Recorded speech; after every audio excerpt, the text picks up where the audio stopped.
দেবগুরু বৃহস্পতি, দৈত্যগুরু শুক্রাচার্য এবং কর্মের দেবতা শনি কুম্ভ রাশির জাতক এবং জাতিকাদের সাথে বড় খেলা দেখাবে 8ই জুন থেকে 4 জুলাই 2026। এই সময় কুম্ভ রাশির জাতক জাতিকাদের হাতে আসবে প্রচুর অর্থ, কিন্তু সিদ্ধান্ত ও ঋণ মুক্তির কী হবে সমস্ত কিছু জানাবো এই ভিডিওতে। কাজেই ভিডিওটি প্রথম থেকে শেষ পর্যন্ত মনোযোগের সাথে দেখতে থাকুন। ভিডিওটি আপনি আপনার চন্দ্র রাশি অনুযায়ী দেখবেন। তবে আপনি যদি আপনার চন্দ্র রাশি না জানেন, নাম রাশি অনুযায়ী দেখবেন, তাতেও উপকার পাবেন। নমস্কার, আমি জ্যোতিষী এডি শাস্ত্রী মডার্ন সায়েন্টিফিক অ্যাস্ট্রোলজিতে আপনাদের স্বাগত জানাই।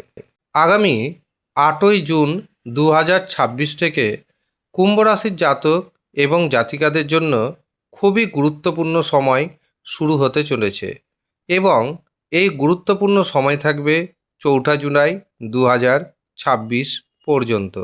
কারণ 8ই জুন 2026 দৈত্যগুরু শুক্র মিথুন রাশি থেকে প্রবেশ করবে কর্কট রাশিতে।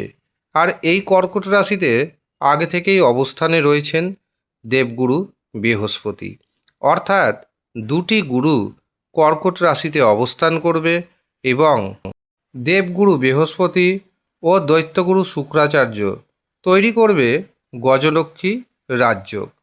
আবার শনি মীন রাশিতে অবস্থান করছে, কাজেই মীন রাশির পঞ্চমভাবে থাকছে শুক্রাচার্য এবং দেবগুরু। আবার অন্যদিকে দেবগুরু ও শুক্রাচার্যের নবমভাবে থাকছে শনি, যার কারণে তৈরি হবে নবপঞ্চম রাজযোগ। এই সময় কুম্ভ রাশির জাতক এবং জাতিকাদের হতাশা ঝেড়ে ফেলার সময়। এতদিন আপনারা মানসিক দুশ্চিন্তার মধ্যে দিন কাটিয়েছেন, দারুণ ডিপ্রেশন মাঝে মাঝে দেখা দিয়েছে, অর্থনৈতিক কষ্টে ভুগেছেন, কিন্তু দেখবেন জুন মাসের শুরু থেকেই আপনাদের হাতে কিছু কিছু করে অর্থ আসতে শুরু হয়েছে। ব্যবসাতে মন্দাভাব কেটেছে, যার কারণে আপনার যে একটা মানসিক দুশ্চিন্তা ছিল, সেই মানসিক দুশ্চিন্তা কিছুটা হলেও কমতে শুরু হয়েছে। মনে রাখবেন, এই সময় আপনার হাতে অর্থ আসবে, কিন্তু সেই অর্থকে ধরে রাখার দায়িত্ব আপনার। কোনো রকমভাবেই এই সময় কারো কাছ থেকে অর্থ ঋণ হিসাবে গ্রহণ করবেন না। আর যদি খুব বিপদের মধ্যে পড়ে অর্থ ধার নেন, তবে চেষ্টা করবেন যথাশীঘ্রতা মিটিয়ে দেওয়ার। এই সময় শারীরিক দিক থেকে আপনাকে সতর্ক থাকার প্রয়োজন রয়েছে। ছোটোখাটো চোট আঘাত পাওয়া, শরীরে ব্যথা বেদনা এবং ডাইজেস্টিক প্রবলেম দেখা দিতে পারে। কাজেই টাইম টেবিল মতো খাওয়া দাওয়া করবেন এবং মেডিটেশন করার চেষ্টা করবেন। এতে মানসিক দুশ্চিন্তা যেমন কমবে, ঠিক তেমনি শারীরিক দিক থেকে আপনি অনেকটা সুউন্নত হবেন। এই সময় আপনার উন্নতির সময়, কিন্তু মনে রাখবেন, আপনার উন্নতি দেখে অনেকেই হিংসা করবে। এমনিতেও অতীতে আপনি যখন উন্নতির পর্যায়ে গিয়েছেন, অনেকেই হিংসা করেছেন। বর্তমানে আপনাকেও হিংসার কিন্তু শিকার হতে হবে। বিশেষ করতে কর্মের জায়গাতে হিংসার শিকার হবেন আপনি। এমনকি নারী ঘটিত শত্রুতা বাড়বে। নারীদের দ্বারা আপনার ইমেজ নষ্ট করার চেষ্টা করা হতে পারে। সেই দিক থেকে আপনাকে সতর্ক থাকতে হবে। এই সময় বুঝে সুঝে খরচ করতে হবে, অত্যাধিক খরচ করবেন না। যেখানে প্রয়োজন সেখানে খরচ করুন। যদিও হাতে টাকা তেমনভাবে রাখতে পারবেন না, কোনো না কোনো উপায়ে টাকা বের হয়ে যাবে। তবে শুভ কাজে অর্থ খরচ করার চেষ্টা করুন। এই সময় মুখের ভাষায় মধুরতা আনার চেষ্টা করুন, কারণ আপনার রাশির অধিপতি শনি, আর এই শনি অবস্থান করছে দ্বিতীয়ভাবে, দ্বিতীয় ভাব আমাদের কথার ভাব, কাজেই কথার মধ্যে মিষ্টতা আনার চেষ্টা করবেন। আপনার মনের ভেতর যত রাগ থাকুক না কেন বাইরে সেটি প্রকাশ করবেন না, আর যদি প্রকাশ করেন তবে আপনার পক্ষে সেটি অহিতকর বলে বিবেচিত হবে।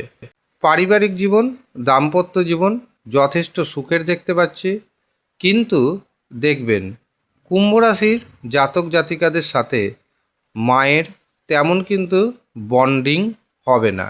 আপনাকে প্রয়োজনে স্বার্থপরের মতো ব্যবহার করা হবে, কিন্তু আপনার রাশির অধিপতি যেহেতু কর্মের দেবতা, আপনি কর্ম করে যান।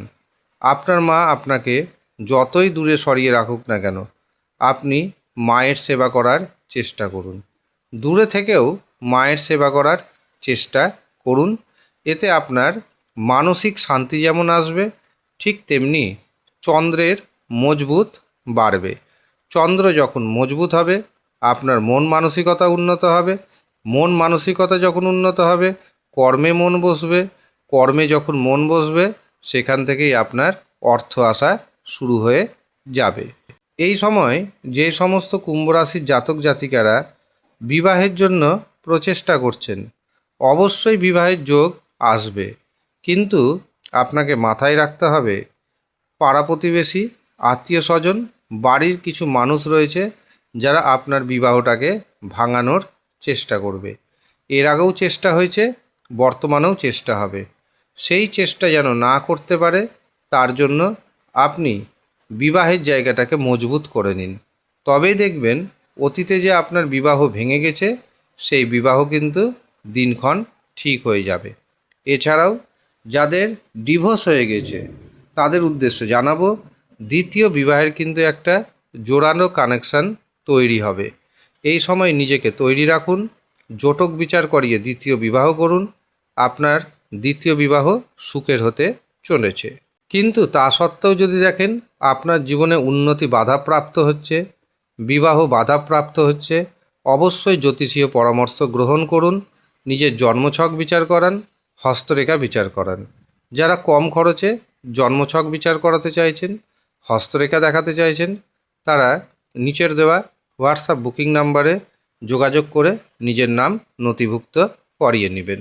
উপায় হিসাবে এই সময় আপনি নিয়মিত শনির তান্ত্রিক মন্ত্র 108 বার করে সন্ধ্যার সময় জপ করবেন। ওম প্রাং প্রিং প্রং শনেশ্বরায় নমঃ, এই মন্ত্রটি জপ করুন এবং মহাদেবের উপাসনা করুন।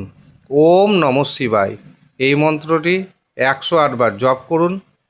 দারুণভাবে উপকার পাবেন আপনি। আর আপনাদের একটি গুরুত্বপূর্ণ তথ্য দিয়ে রাখি, আগামী 14ই জুন রয়েছে জ্যৈষ্ঠ অমাবস্যা।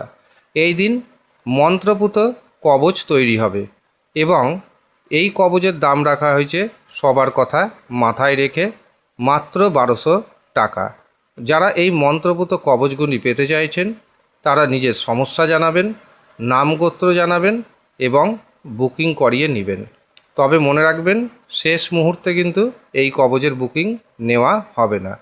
যারা নিতে চাইছেন তারা আগেভাগে যোগাযোগ করে নিজের নামটি নথিভুক্ত করিয়ে নেবেন।